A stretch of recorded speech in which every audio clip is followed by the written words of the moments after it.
Now we're good to go. All righty. Wow. All right, cheers to episode 3. All my ice melted. Cheers to episode 3. Episode 3.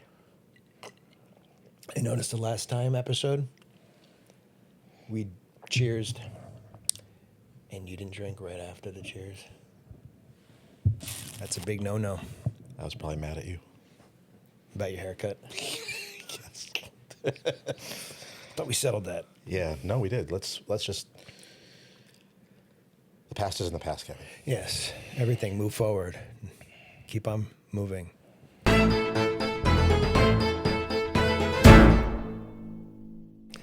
Got a good compliment on the podcast today. Our chemistry is good. It's a highlight of people watching, so we hear.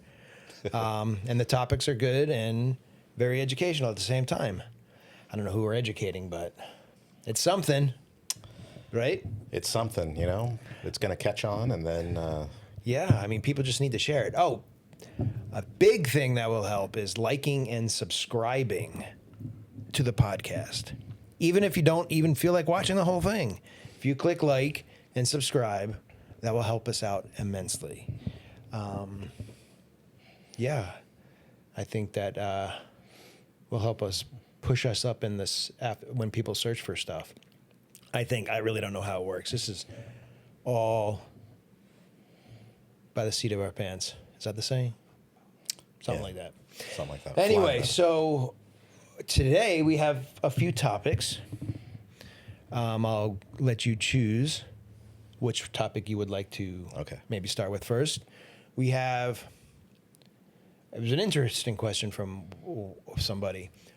What is your favorite VST plugin instrument from the past? Like nostalgic instrument that you use. We don't have to answer it right now. That's one topic. Okay. Like that you used and loved 10 years ago. Right. Another topic is, I forgot this is why I need to write it down. Oh, it's from Craig, right? Well, that's a third one. Oh, okay. Yeah, you can say that one. I don't remember it. It was basically how our templates work for video games. This is geared towards you mostly. I mean, I haven't done much live recording for video games, but how our templates work in video games, video game writing, and then going to Orchestra and having all that be loopable. Okay. So there's and that. thank you. Shout out to Craig Peters for the question. Thanks, Craig. An amazing guitarist. He plays guitar on all your on stuff. Me for lots of stuff. He plays especially guitar on you. For me. Nice, you said on me. We haven't. No, we're not. You haven't done that yet. Yeah. But Craig plays amazing guitar for me on things like Borderlands and The Long Dark. So he's a versatile, different styles. He even did I did a short film, and he played some like Django style gypsy jazz for me. Good to know. Yeah, super good. Craig is going in my Rolodex.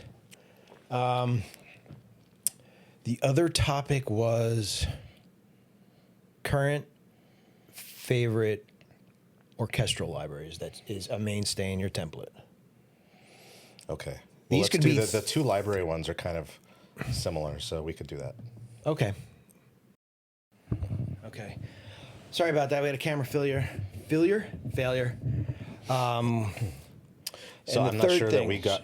So I think we were talking about the. No, we went into the libraries. The libraries, the old school one first, and then did we get cut off on the whole part where you talked about yours? Oh yeah, I don't even think I posed the third question.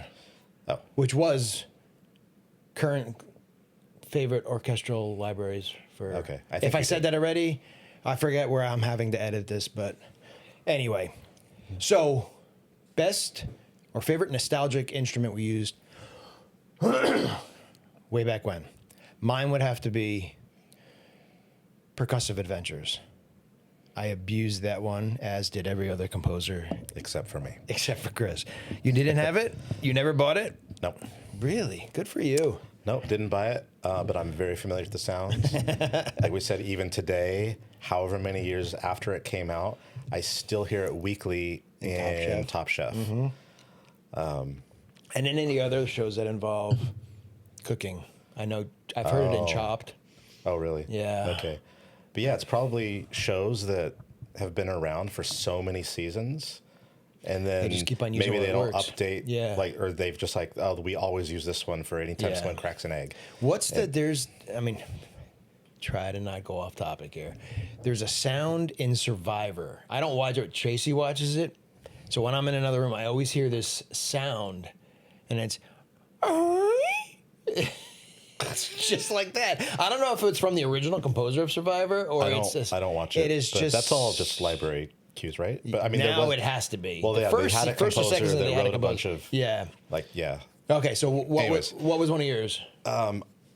I just remember that I would get a library, and if it had something that I thought was cool, for example, a French horn rip, Yeah. suddenly my music had All rips all up and down. You're not the only one who did that. Not me, but And then One same of the- thing with woodwind runs.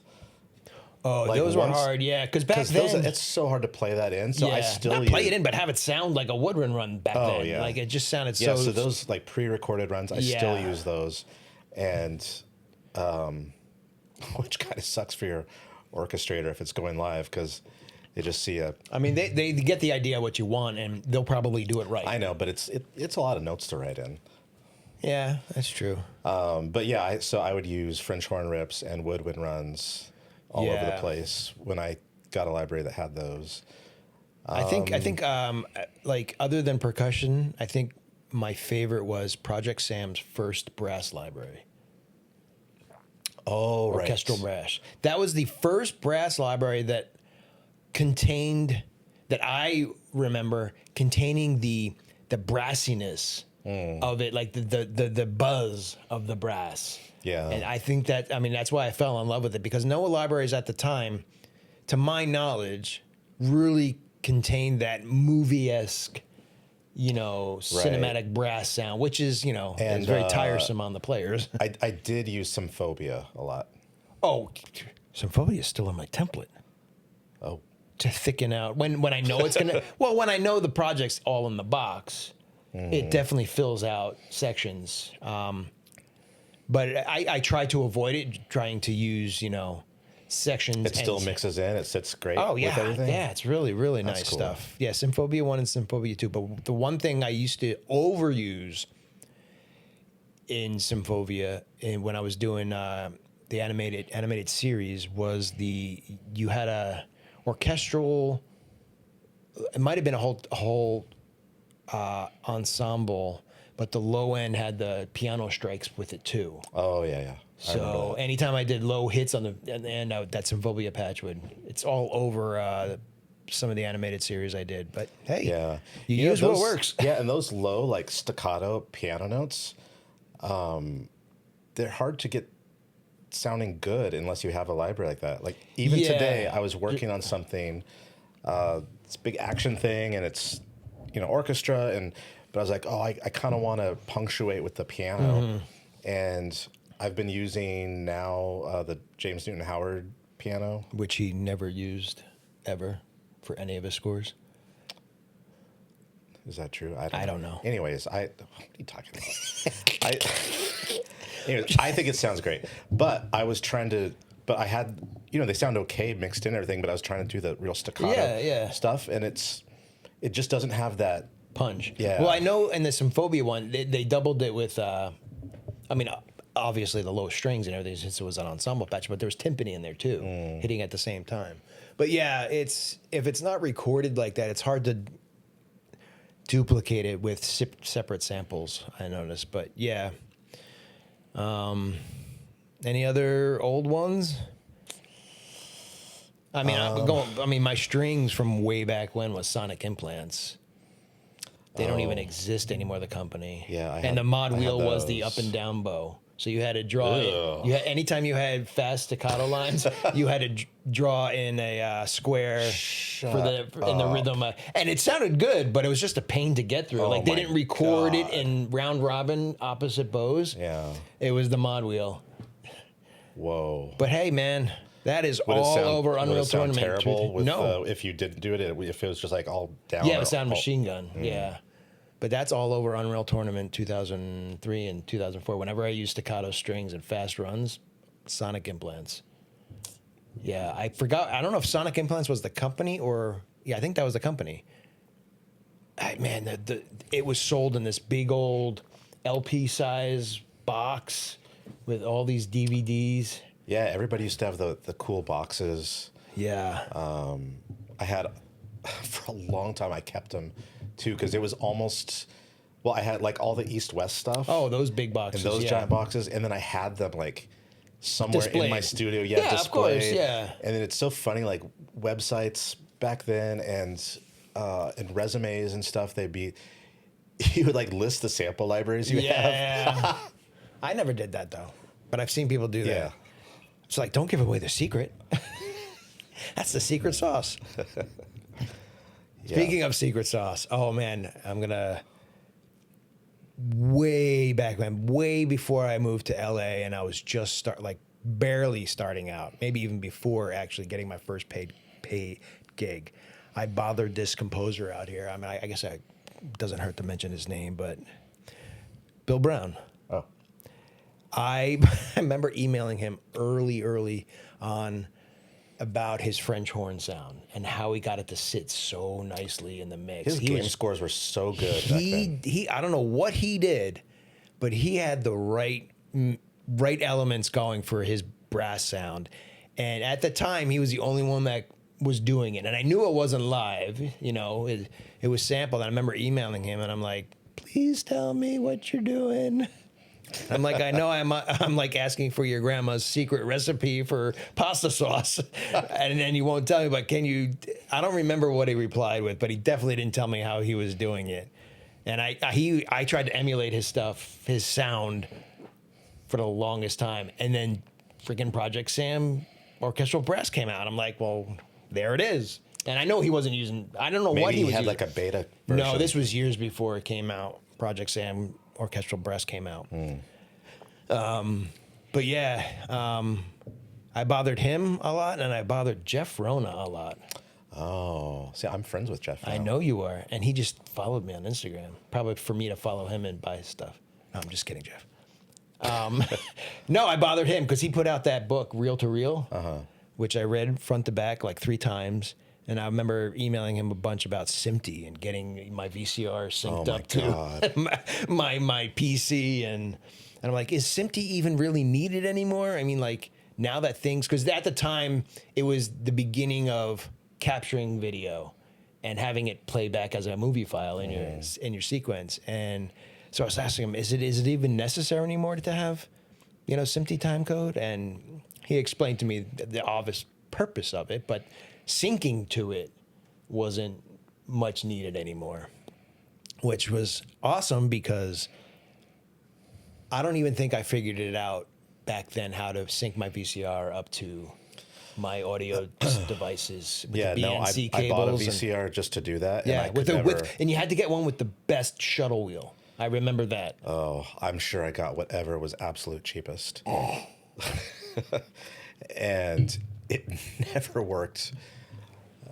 Yeah, it never. I do remember. Oh my God, I would watch. So I would rewind the movie, and then at a certain moment, I would hit play or record on my sequencer, and then I would just watch in real time. Right. And then I wouldn't try to jot down ideas. I wouldn't. Not so much that, but I would try to hit points if I knew something has to come in there, and then I would do that, and then be like, okay, from here to here, I can fill it in. And then you would write without picture. Yeah. Yeah, yep. I remember that. And that wasn't for any project. That was me just learning the trade. Oh, I actually did that for projects. Oh, really? Yeah. I never had a project that was they're like VCR tape. Yeah, that wasn't for games, but for like movies. Yeah. And then when I moved to this place in North Hollywood, and I was scoring my friend's feature, and I didn't have a TV or anything on my desk, and my desk like faced a wall, like my studio was my desk next to the kitchen. Right. And so I was facing the wall but then the TV was behind me. Oh my God. Like off to the side. Did you set up a mirror? No, I'm sure this is the problem of the genesis of my like neck and shoulder problems. Because I would be like, okay. Oh my God, are you serious? And then I'm like, okay, here's, and I think Maya's like, Spidey's like, I'm just like noodling on the piano, like noodle, and we're out right there. Right. And then That's hilarious. Dude, that was one of the first things I bought. Well, not one of the first things I bought. One of the things I bought before scoring the pitch was a nice little 13-inch Sony TV that sat on my desk for quite a long time, even when I moved out here. The thing is, I have to preface it with, like, I was able to buy the equipment, not all the equipment, like not the best equipment, but I had an income because I also had a full-time job this feels like a lifetime ago, or another life I was an FAA certified aircraft brake and wheel mechanic. I forgot that. I went I worked there. I got the job through a temp agency because was I working there when I was in the band? I forget. But I got the job through the temp agency. I worked my way up, and then I had to go to get, more raises and better positions at the company. I had to go to, was it in I think Nashville for FAA official training and get a certificate for inspecting airline wheels and brakes. Nice. Did you take your job very seriously? I always did. Yeah. God, I hope so. I hope those people all take their job so seriously. If nothing's going to happen if a wheel, I mean, you wouldn't believe the amount of destroyed wheels we would get in the facility from planes that just blew out a tire and was riding on the rims. I mean, if we get a damaged wheel and that's the only thing that happened on the plane, I mean, your flight's over already. It's like there's no harm in. How often do planes have to change their wheels, do you think? Is it like, like when you're watching that like movie F1 and right. And every few laps. Yeah, it's like the tires are shot. What's really strange is that's one question I never asked. Like maybe I would have asked that if we weren't getting wheels and brakes in the bay. Delivered to us. We were like, well, why aren't they changing? Why aren't they changing these? All right. Well, anyways, I hope this answers your question about our old favorite samples. Oh, come on. You got to admit that's interesting.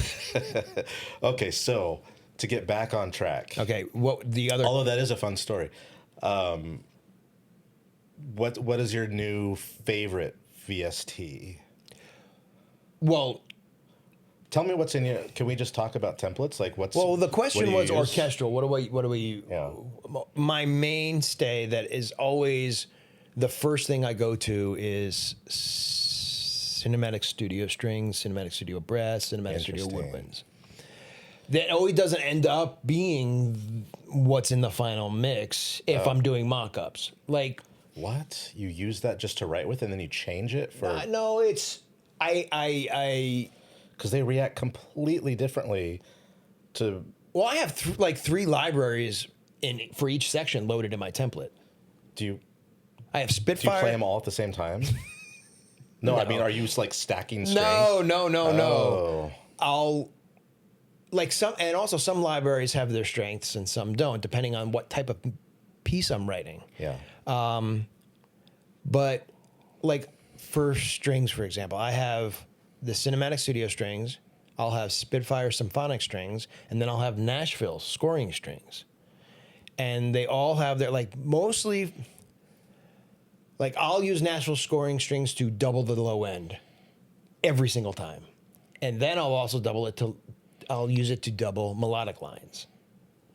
But I'll flesh out ideas and orchestrate the ideas with one library.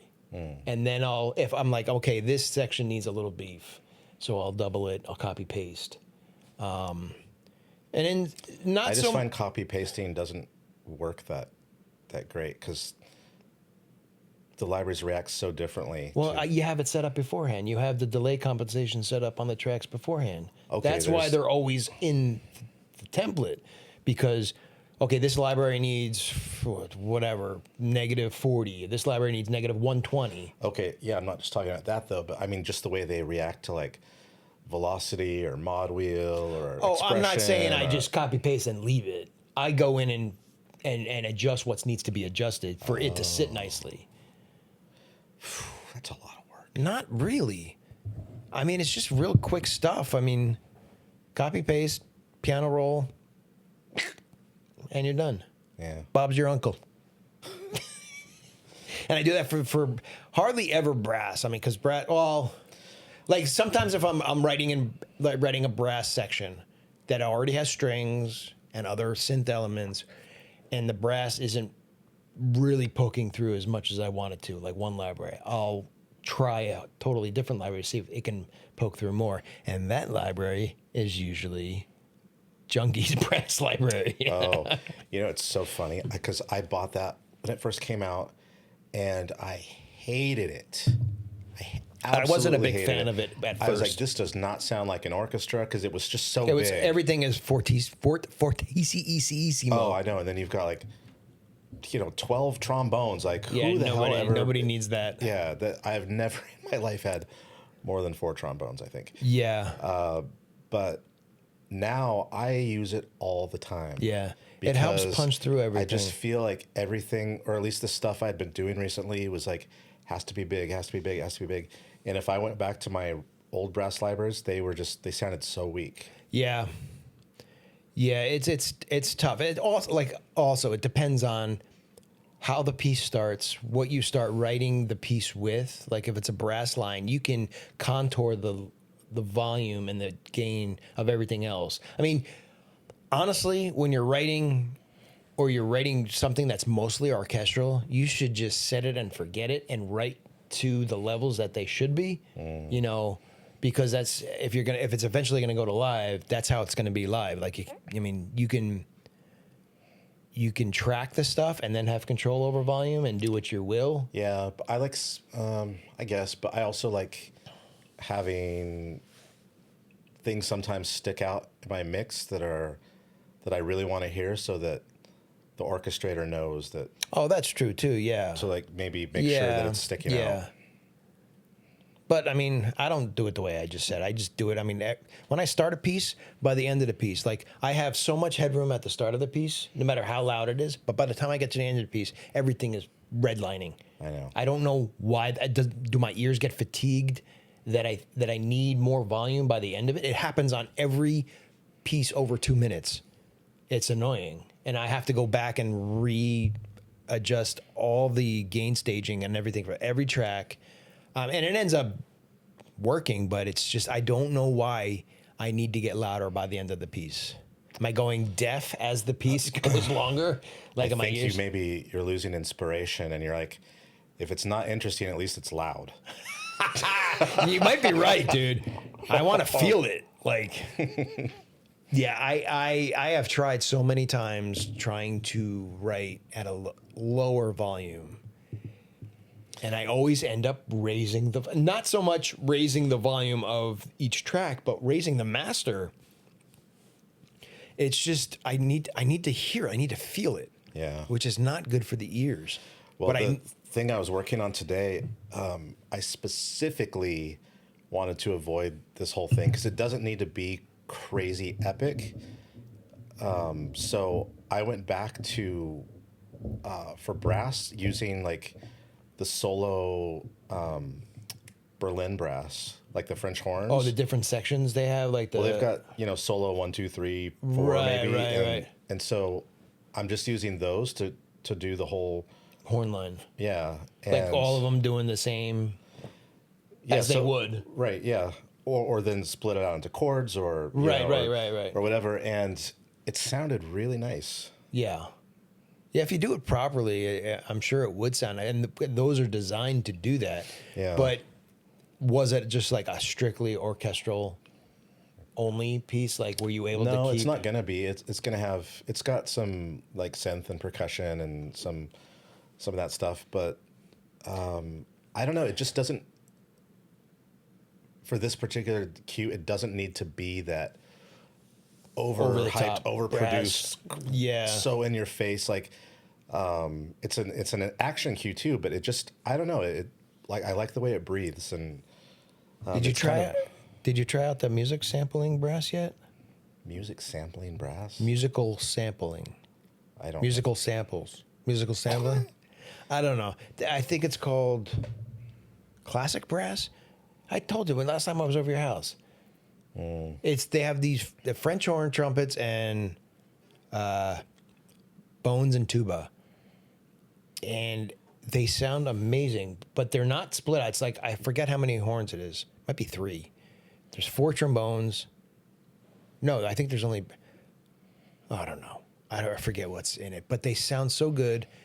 And you double the bass bones with the tuba, and I think that's replacing my low brass from Cinesamples, which has been a constant in my template forever. Yeah, it might just be me, but like I used to use Cinesamples all the time for everything. Their brass was great. I still use their. That's my go-to timpani is still Cinesamples. Really? I just like how I know a lot of people use it when I play it, and yes, I've tried other stuff that maybe sounds a little more tight and true to like a timpani, but it just I don't like the way it feels in the mix. My big problem with timpani, not to cut you off, I don't know if I did. You did, but sorry, is how it sits in the depth of the orchestra. I know you can add EQ and stuff to do it, but none of them have the frequencies are all over the place. And the one, I mean, I know I can EQ it and everything, which I should, and I should spend time doing that.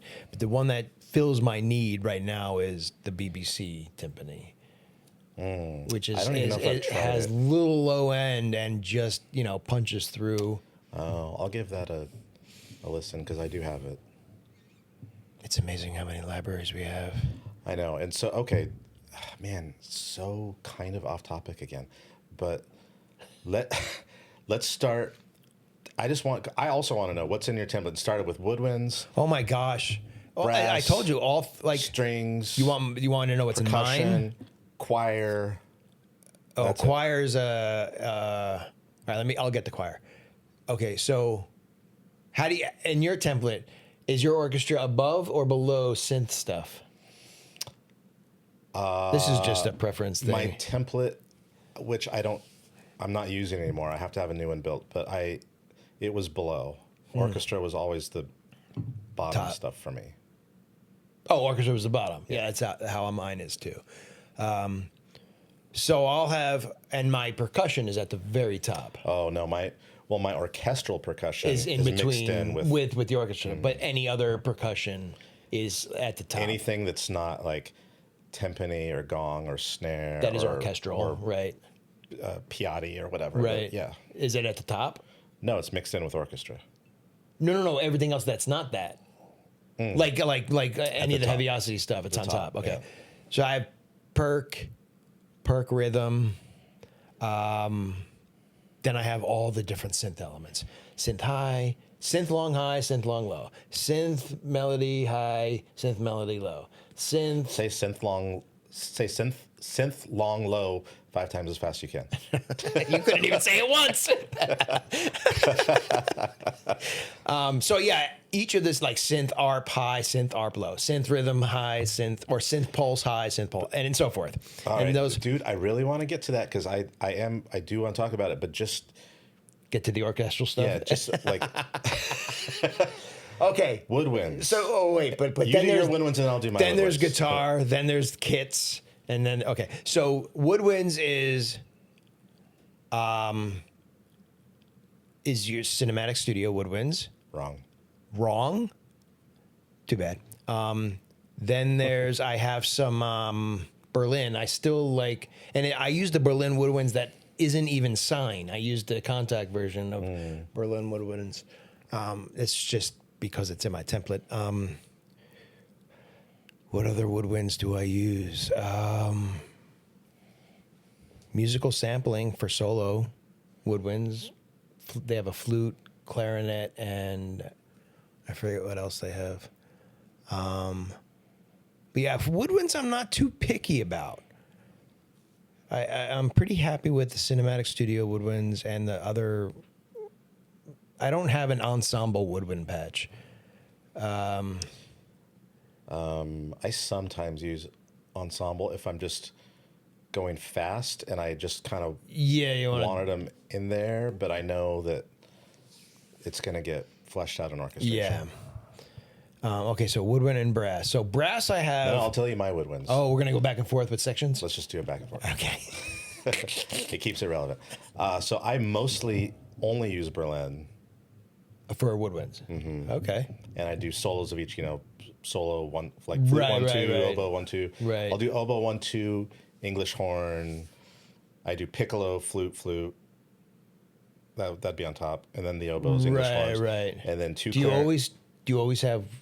Is it always two of each? Yep. Okay. 2 clarinets and a bass clarinet, 2 bassoons and a contra. Now, before we go on, let me ask you a question. With the 2 flutes and 2, does Berlin? I forget. Do they have 2 different solos? Uh-huh. They do. Okay, and for each oboe and clarinet, they do. Yep. Okay. That answers my question. And then I use Cinesamples for woodwind runs. Hollywood winds. Hollywood winds. I haven't found another one that does that type of stuff. No. Is there? I program my runs in now with woodwinds. I just copy paste from the strings if they're in the strings array, and it's usually, how do you say, septuplets I'm using most of the time. Okay. Anyway, so I say brass now. All right. Brass, I have in my template. I have brass ensemble, set of tracks for brass ensemble. Then I have horns, trumpet, trombone, bass trombone, tuba. So in the order of score order. I know, but you know what? I hate having trumpets below horns. It really throws me off. Score order, dude. It really throws me off. Why? So I always do trumpets On top? horns. Because they're higher in sound? Yeah, Is that it just what makes does it? sense. Technically, yes, because every other section is like that. And I don't know. I'm a little embarrassed. I don't know the history of this, but Either do I. But why? Oh, Why why is were it? horns above Yeah. trumpets always? Somebody knows. I don't know. Somebody knows. Hint, hint. Yeah. I mean, Chat GPT would tell us in a second. We don't use AI. Yeah, you do. We don't use AI. I would ask it. Something like that. Yeah, that would use AI. Yeah. Okay, so. Brass. Anyway, So I have my brass ensembles, and for that I use Cinematic Studio strings, Cinematic Studio brass for their ensemble patch, and I have longs and shorts, obviously for everything. Everything is long and shorts.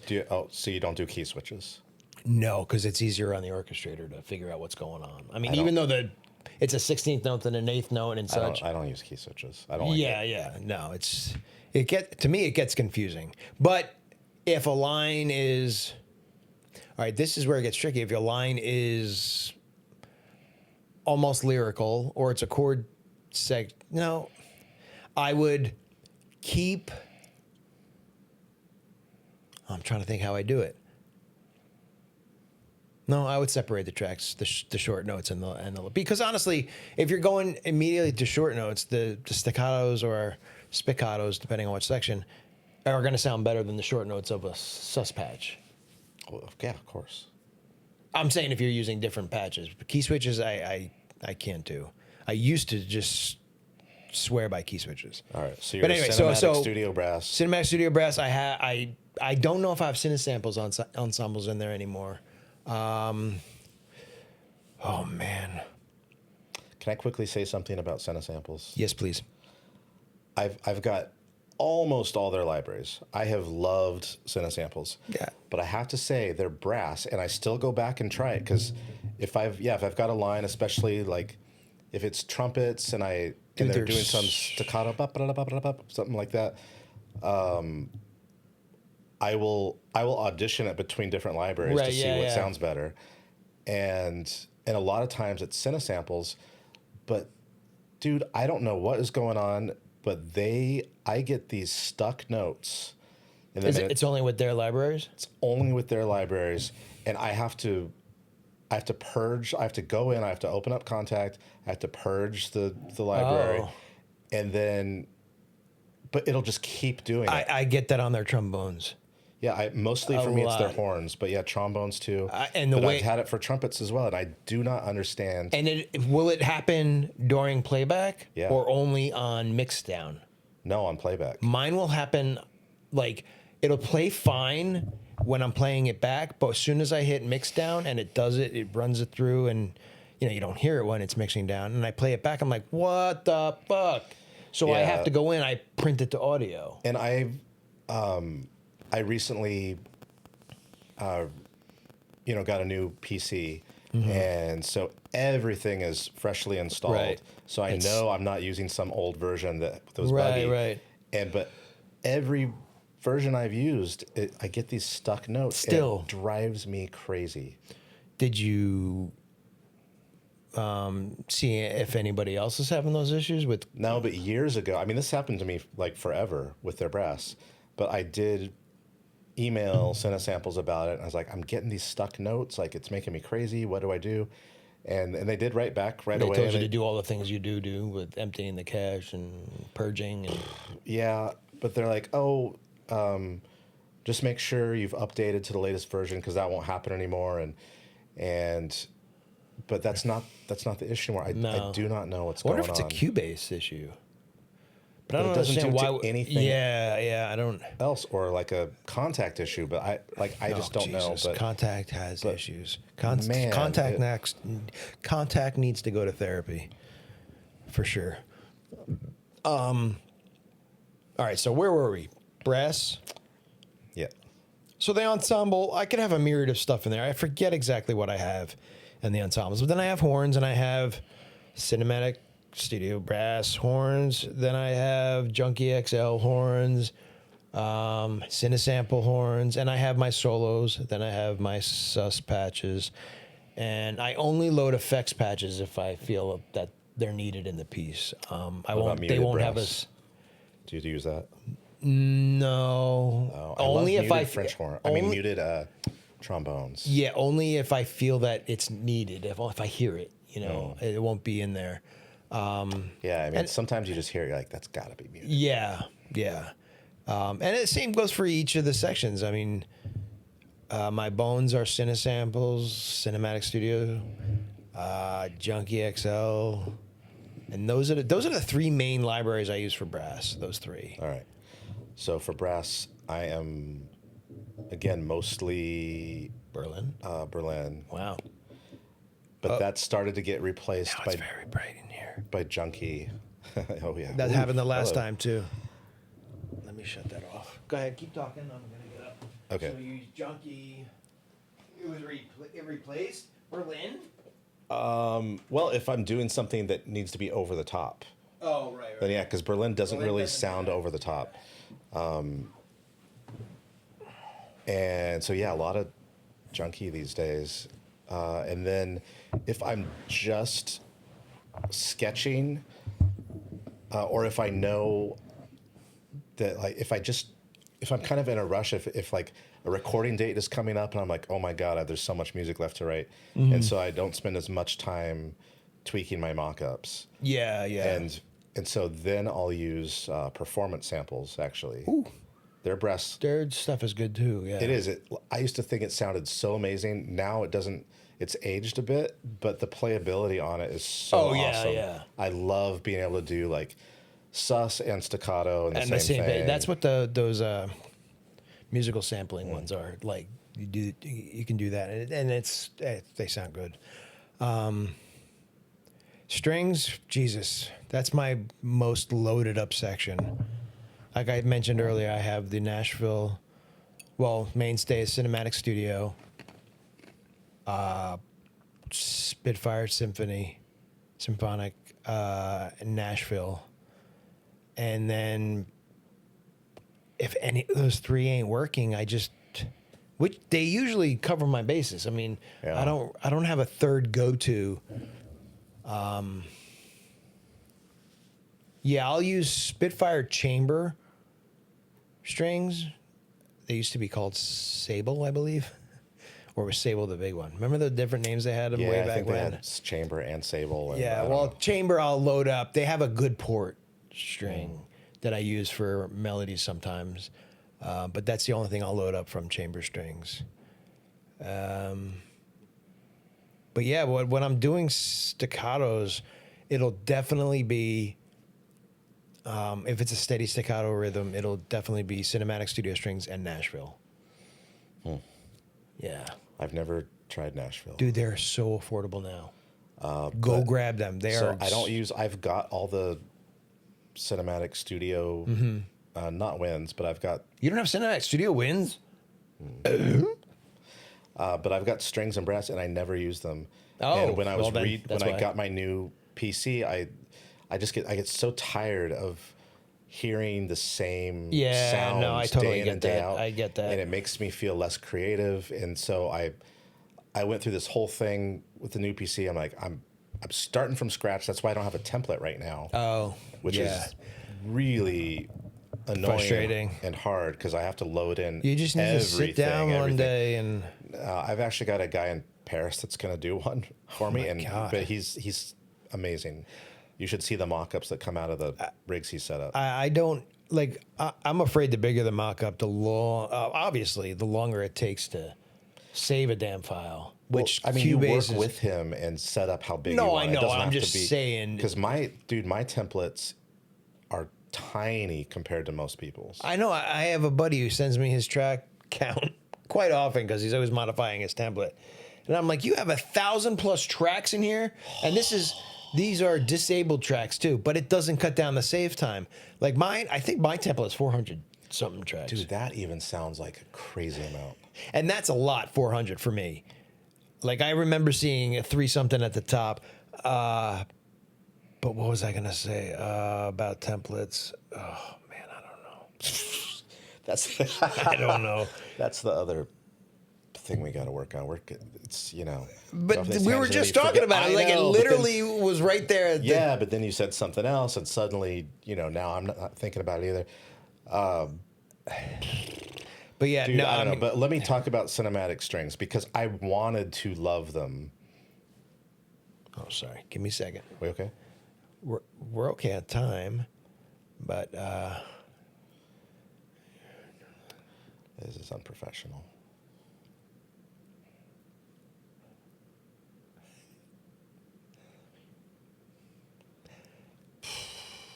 Sorry. I was gonna. It was the wife, okay? The Jeopardy theme song, but I was like, what is it? Do we have to pay for that? What are the ramifications if you sing? If you sing it off key, I think we'll be good. Oh well, then there you go. It was going to be off key, obviously. Go ahead. So cinematic strings. So got the new computer, starting from scratch. I didn't want to. I know what I was going to say. Anything, but go ahead. Okay. Continue. And I tried them because, dude, I watched so many videos. What are the best VST? They come up a lot. VSTs? Yeah. Oh my God, so many videos, and I watched a lot of them, and everybody was like, cinematic studio strings and brass, and I tried it, and I was working on a game, and my previous cues that I turned in were on my old rig, and then the new one got in, and I turned in my first cue with the cinematic studio strings, and they rejected it. Got an email. No, but yeah. Oh, what? I got an email back that was. I was like, oh, maybe because it was overseas. I'm like, maybe there's a lost in translation thing, but like, because that sounds like they're almost mad at me.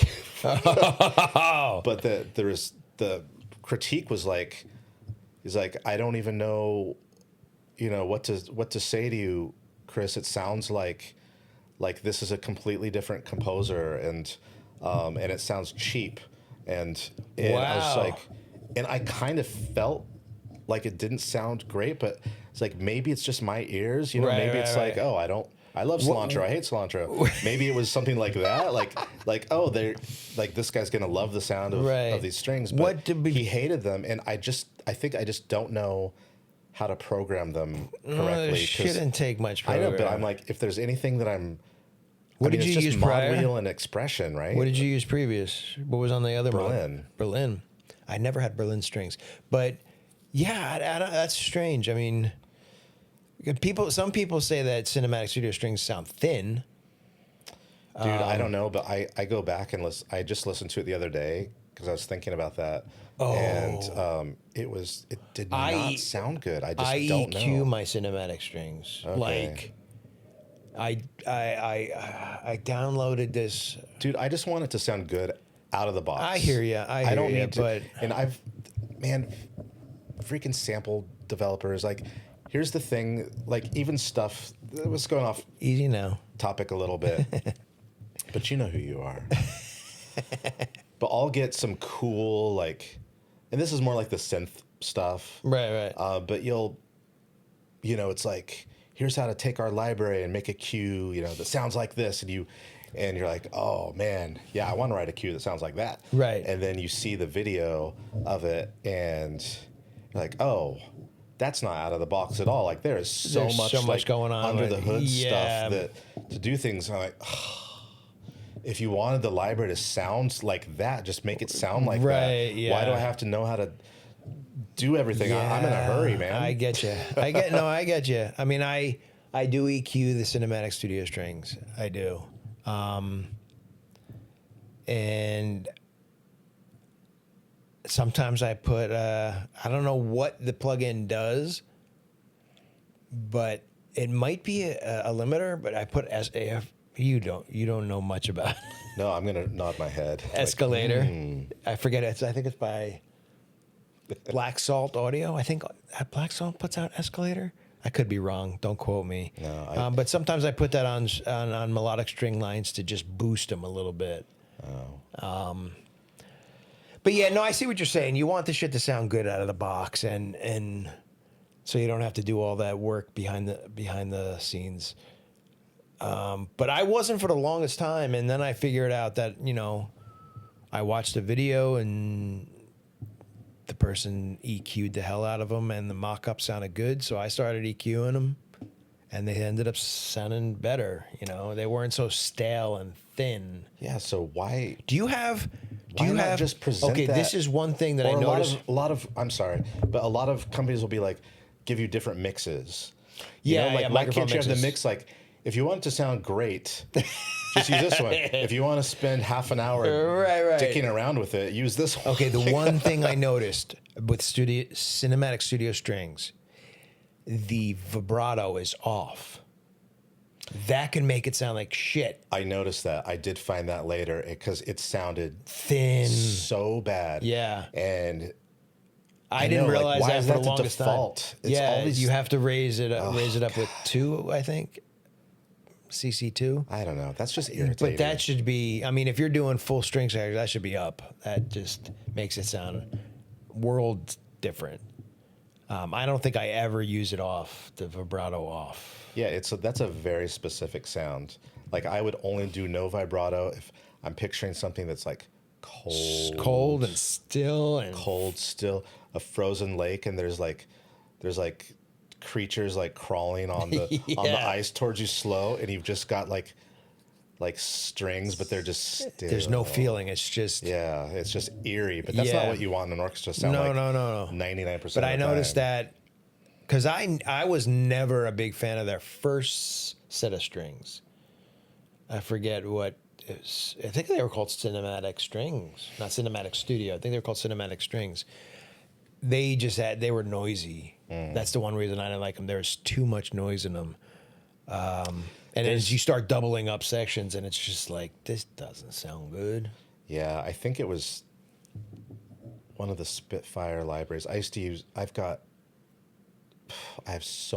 I went to the Spitfire website right now and said, like, buy everything, and it'll tell you what you're like, count like what you've already Finish got. out your bundle for $79. No, that's what, I think that's what it'll be. I know. I've got everything. My Spitfire folder is I have because on my sample drive, I have an orchestral drive, and then I have just a sample drive, which is everything non-orchestral. And both of those Spitfire libraries, folders are just packed with everything. Like, if I go through and I do it like a spreadsheet of all of them and what I paid for all of them, I'm going to be like, I could have a beach house and... Well, I'm thinking about a third sponsorship. Spitfire Audio. No, they're beyond little guys like us. Oh, come on. But Heavyosity and Realcrafter, maybe not. If you're watching this, please shoot us an email so we can talk. I'll put you in touch with my business guy, and we can have a partnership. But I feel like I'm your business guy. Yeah, you're right. Which is scary. You don't have me as your business guy. Yeah, so that we're coming in close to an hour now. Okay. We can stretch I it feel for. like we've talked about literally nothing. I know, like, as the sample talk is not going to be. We are. It's a composer talk. So all right. Well, I didn't even. That's all this. Wait. The one thing I wanted to say about samples. This is going back to starting from scratch and listening to stuff. When I work on a project that is little to no orchestra, and I'm away from the orchestra sound for a month or two, maybe 3 months, and I go back into it and I start with samples of strings, I think every library sounds like poop. Yeah. It's just this doesn't sound real. Like, you would think the more, I guess, you get accustomed to it, the more you use it, and you fake yourself into saying that that's what real strings sound like. But when you're away from it and you go back to it, that is the biggest hurdle you've got to get over. I wonder if that's what happened with me, because I didn't, I took like a break over that could Christmas definitely and be New Year's. Like, I didn't do anything. But you even said the guys there were. But then, huh? You said that when you turned in the piece that they also. Oh, yeah, no, but and then I got the new computer and then everything loaded up, but it had been a few weeks, not months. Right. But I didn't like anything. Everything and I've been almost every cue I've been writing lately, or at least every project, I've been using something totally different. Yeah. Just to try it out and see if I start liking it. And today I went back to Berlin, like everything except for timpani. And I don't know, like, all of a sudden, like, I'm like, this sounds awesome. Yeah. I'm going to have to try. They can't be as expensive as when they first came out. The thing is with orchestral tools is they have the main library, and then they have so many add-ons for each of the libraries. I know. It's like, do I need all that? Yeah, and then, like, they had like a brass effects, but it's only French horns. Oh. And I'm like, where's all the the other bones? effects? Yeah. It's. I should be happy with what I have. I have what it takes to get the job done. I think it's just the matter of getting used to the samples after a period of time. Well, it's just too many. It's like going to a restaurant to order, and if you go to like somewhere that has very few options, and it's easier. Like, I'm going to have this. Oh, right, yeah. And then you go to like Cheesecake Factory, and they give you they throw down the phone book. And you're like, I don't know what I'm going to have. It's impossible to choose. I have so many samples that I've literally bought the same libraries. Oh, I've been there. I've done this multiple times. Yep. And I really think that's not cool that they even let you do that. Well, those are the sites that don't have client portals or that don't have customer portals. Yeah. I have been victim of buying the same library twice, and then I go to use it again, and I'm like, now I know why I'm not using it, because it just doesn't. Yeah, and then I'm going through trying to find some cool sounds today, and I'm just looking through all the libraries, and there's some I'm like, I haven't use this. I don't even remember this. Like, what the hell is this company? And I just started loading stuff in just over and over and over and over. And nothing. And I didn't like any of it. And it's like, I wonder what possessed me to buy that, though. There must have been something there was that some I heard. demo and I was like, or some visual that. Yeah, but I mean, I spent too long going through. Yeah, that's I had multiple libraries from this company, and I didn't like anything. Yeah, that's a problem. That could be a conversation for another time. How much time you spend searching for a sound you hear in your head versus trying to create that sound, you know, on your own with whatever you have, you know. But it's a wasted amount of time searching for stuff. Yeah, well, I mean, I don't have any of the rack stuff that. No, I would just I don't know how to. But that stuff, I really count on libraries to like. But you can bring up a sound similar to what you hear, and try to edit it, run it through stuff, maybe. So, yeah. So when I feel like it's a major disadvantage and a slight advantage at the same time, in the way that I don't know what I'm doing. Welcome to the club, my friend. I know what I'm doing with Orchestra. Right. Like synthesis. I mean, I've been doing it for a while now, but I was never into synth. Right. You know, and then when suddenly I had to be, and I had to learn it, and then, you know, I treat it honestly like it's the orchestra. I mean, you've got your lows, mids, and highs. Well, of course. Yeah. And but you know, once you wrap your head around it, it's like, oh, this works like a viola, this works like a cello, right.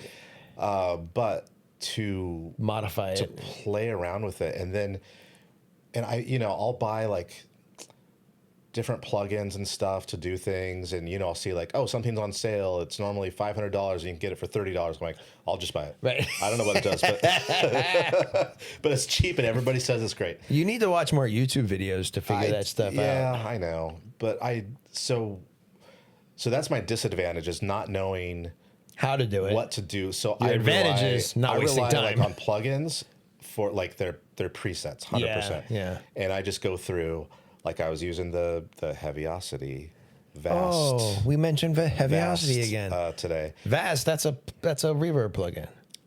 No, it's delay. Reverb delay. Okay. Yeah, it is delay. But I would just loop my parts, just solo it out, and just keep going through presets till it did something that I thought sounded cool. There's nothing wrong with that. No, I know, but I don't know what I'm doing. I don't know why that sounds cool. Well, that plugin is like that type of plugin. I rely on presets, and then I try to, you know, figure out like I think you're using the plugin for what it does. So using presets for it, I think that's, you know, understandable, and trying to and that's how I think that's how you learn it. You bring up a preset and you start messing with shit.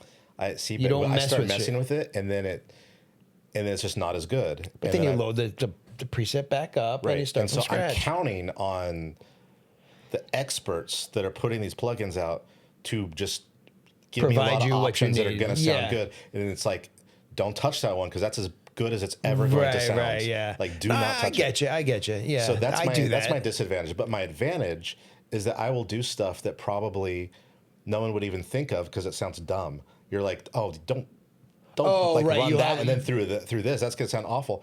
And man, I remember that game Carrion that I did. Oh yeah.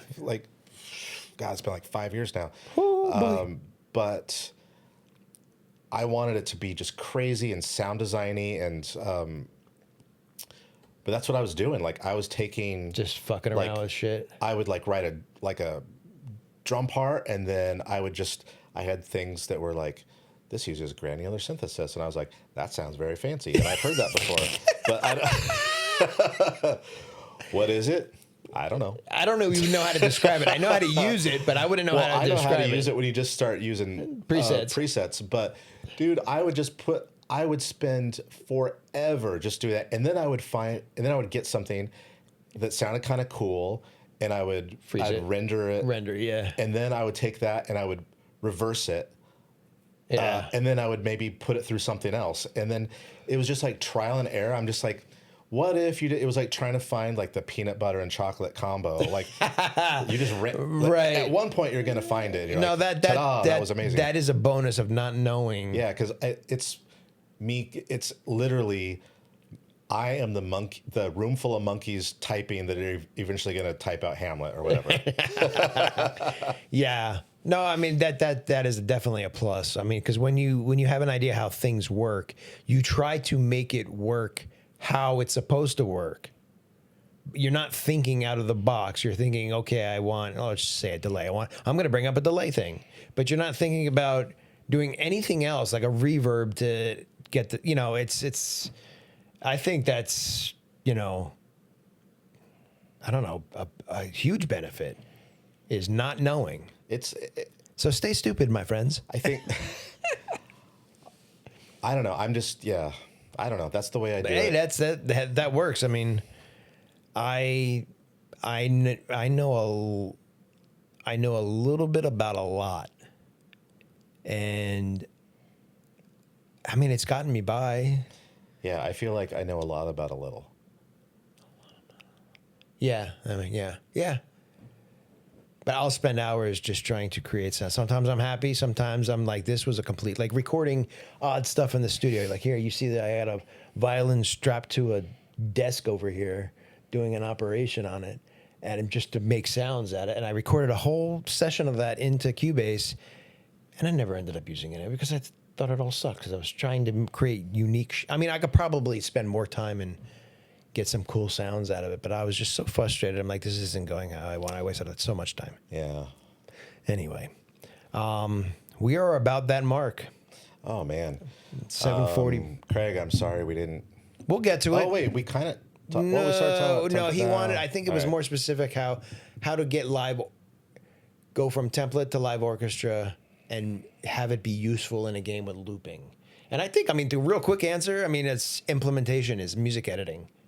It's nothing that I'm doing on my end. Yeah. It's just hand the music over and they figure out where the loop points are. I mean, that's as simple as an answer as I think we can get. Wait, you don't set the loop points on your piece? You don't know where it's going to loop? Well, obviously you have to. Well, yeah. What do you mean they set the loop points? Well, they'll pick and choose. Oh, I do like if I've got a piece that just obviously loops, what I think works great in games is to ask whoever's implementing, can you set it to randomly, if it's something that you're going to hear, if it's like a combat track that you're going to hear in something like over and over. Right. If it's in an area and there's like, this is the combat track for this area. And so it plays and then it stops and then it plays and it stops. So I don't like hearing the same start every time. Oh, right. Then you're like, that cue again. Because you just know, you're like, I'm fighting. I got I suck at this and I got to hear this again. Yeah, I got the top of that cue again. And so if possible, I do encourage different start implementing points to like just randomize where it's going to start. Yeah. See, you have more knowledge of that now than I do. I mean, I used to just hand over pieces and they would do the looping. I mean, obviously I'd provide tempo, key, signature, and all that stuff for the pieces. Yeah. And they would do the cropping and looping. But yeah, so that's good for now, right? Unless you have anything else to say? No, I was just thinking, like libraries, we talked a lot about libraries. I don't know if we really were like, what's your favorite new VST? I don't know if I have a favorite new. It's the latest thing I spend money on. It's something, and sometimes it's not that. That's like, true. I'm like, why did I buy that? I spend money on that? Like the demo sounded so good. Or I think my latest favorite one, I'd have to say, is the classic. I think it's called Classic Brass. Is from the musical sampling. That's what it's called, musical sampling. Musical sampling. Right. Musical samples. Musical sampling.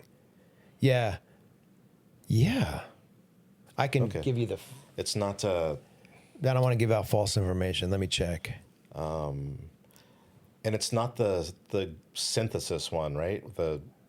No. It's actual samples. It's not. It's not. How do you? Yeah. What is that called? Yeah, that. Musical and then sample. a lot of people will use like breath controllers with that stuff. Yeah. No, I it's cannot not that. imagine. I'm sure you get used to it, and I've been Breath controlling and hitting the keys. numerous people have tried to talk me into doing breath control, but I'm not a woodwind player, first of all, so I don't know if I could even do it. I mean, I could probably do it with brass. I play trumpet. Didn't you play trumpet too? No. No? Who? I thought you did. Yeah, classic brass. Oh, okay. Classic brass, musical sampling. But yeah, trying to play. I'm already a terrible piano player, and so trying to play And in breathe notes, the notes. and breathe. That I'm just so used to mod wheel. Yeah, and sometimes, honestly, if I just feel like I'm not nailing it, I will just play it in. I'll just set the mod wheel all the way up. I'll play it in, and then I'll go back and I'll just re-record, and I'm just using mod wheel and expression. I would like to try a breath controller, but I don't even know how to hook it up. I wouldn't know how to. I think you need an interface to. Probably. I would like to try it. So if anybody has input or info on how to do that, leave it right in the comments. Okay, I think we're done. Thank you for sticking with us. If you did, please subscribe and like and share. Oh, and I had a big news today. Holy crap! I meant to start the whole hour with this. You dumbass. Well, this is Thursday, our time. You'll see it next Wednesday. He got a haircut. Oh, wait, that was last week. Shut up. Oh, sorry. I mean, no, go on. I had a new game come out today. Oh. Yeah. Jesus, you should have brought that up at the beginning. Well, it's the big first like story DLC for Borderlands 4. It's called Mad Ellie and the Vault of the Damned. And it's very like Borderlands-y still music-wise, but with horror. Oh, nice. And yeah, it was super fun to do. I thought you were going to say you scored Barbie Land. That's more your style. I would score Barbie Land. I would too. Who am I kidding? All right. Anyways. All right. Thank you guys. Go play Borderlands 4. Ladies and gentlemen, go play what? Borderlands 4. Go play Borderlands 4 and go practice. Set your templates up. All right. Thank you. Thanks. See you next time. Bye-bye.